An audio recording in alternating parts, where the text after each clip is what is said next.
Good morning मेरे प्यारे बच्चों। आज मैं आप सबके बीच साइंस का एक मोस्ट इम्पोर्टेंट टॉपिक तंतु की बात करने जा रहे हैं। तो इस वीडियो को लास्ट एंड तक देखेंगे, समझेंगे, ध्यान से सुनिएगा, समझिएगा। पहली बात है प्राकृतिक तंतु जो होता है वो क्या होता है, किसे कहते हैं, कितने प्रकार की होती हैं और इसका कौन कौन सा एग्जाम्पल है, बहुत सारी जानकारियां हम यहाँ लेने वाले हैं। सभी बच्चे ध्यान से सुनेंगे। क्या है कि सबसे पहली बात तंतु। भाई तंतु क्या होता है बेटा, तो आप समझिएगा। तंतु जो होता है वो एक छोटी सी छोटी इकाई है जिसके द्वारा हम लोग वस्त्र बनाते हैं। क्या बनाते हैं?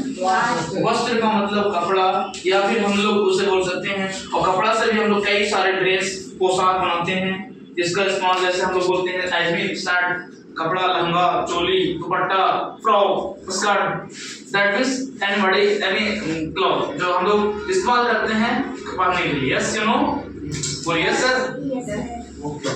फर्स्ट ऑफ ऑल तंतु। तंतु क्या होता है, जैसा कि मैंने आपको यहाँ लिखा है, जो आप देख रहे होंगे, कैमरा में थोड़ा फोकस करेंगे विशेष रूप से कि तंतु क्या होता है, तो वस्त्र निर्माण की सबसे छोटी इकाई को तंतु कहते हैं। क्या कहते हैं मेरे लाल? वस्त्र निर्माण की सबसे छोटी इकाई को तंतु कहते हैं। छोटी से छोटी इकाई क्या कहलाएगा?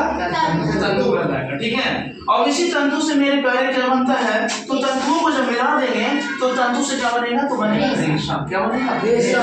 और वही रेशा से बनकर क्या बनेगा? धागा। और वही धागा से क्या बनेगा? वस्त्र को मिलाने से वस्त्र से हम लोग कई सारे पोशाक, डिफरेंट टाइप्स ऑफ, जिसको और जो पोशाक का उपयोग जो है ना, कि हम लोग कई विशेष पार्टियां, कई विशेष कार्यक्रमों में हम लोग करते हैं। ठीक है। यानी पोशाक के बाद एक होता है यूनिफॉर्म, जिसका इस्तेमाल हम लोग अपने किसी विशेष सिस्टम में चलाया जाता है। जैसे स्कूल में बच्चों के लिए एक अलग सा यूनिफॉर्म चलता है ना। तो चलिए आज सबसे पहले हम बात कर लेते हैं, अगला पॉइंट हमारा है रेशा। क्या है? रेशा। तो रेशा का मतलब मैंने जैसा कि यहाँ बताया है कि तंतुओं के मिलने से रेशा बनता है। क्या बनता है बाबू? तंतुओं के मिलने से रेशा बनता है। अब अगला टॉपिक हमारा है धागा। धागा के बारे में बताया गया है कि रेशा के मिलने से धागा बनता है। धागा किससे बनता है मेरे प्यारे? इस तरह से ये जो सिस्टम आपको बना दिया गया है, इसको आप सही ढंग से लिख लेंगे। नेक्स्ट टॉपिक हमारा है तंतु। तंतु के प्रकार। आइए हम जानते हैं कि तंतु के कितने प्रकार हैं। सबसे पहली बात जो जैसा कि हमने लिखा है प्राकृतिक, दैट मींस नेचुरल फाइबर। क्या है? और सेकंड टॉपिक हमारा संश्लेषित तंतु, ये इसको बोलते हैं सिंथेटिक फाइबर। सिंथेटिक फाइबर आज के डेट में लोग ज्यादातर इस्तेमाल करते हैं या फिर लेना पसंद करते हैं, पहनना पसंद करते हैं सिंथेटिक क्लॉथ। बिकॉज क्यों? क्यों इस्तेमाल करते हैं सिंथेटिक क्लॉथ?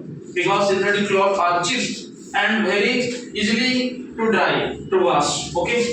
यानी सबसे पहले कि संश्लेषित तंतु जो होता है वो सस्ता होता है प्राकृतिक तंतुओं की तुलना में। दूसरी बात, ये इसको साफ करना या फिर सुखाना बहुत आसान होता है। तीसरी बात है कि संश्लेषित तंतुओं में जल्दी सिलवटें नहीं पड़ता। ठीक है।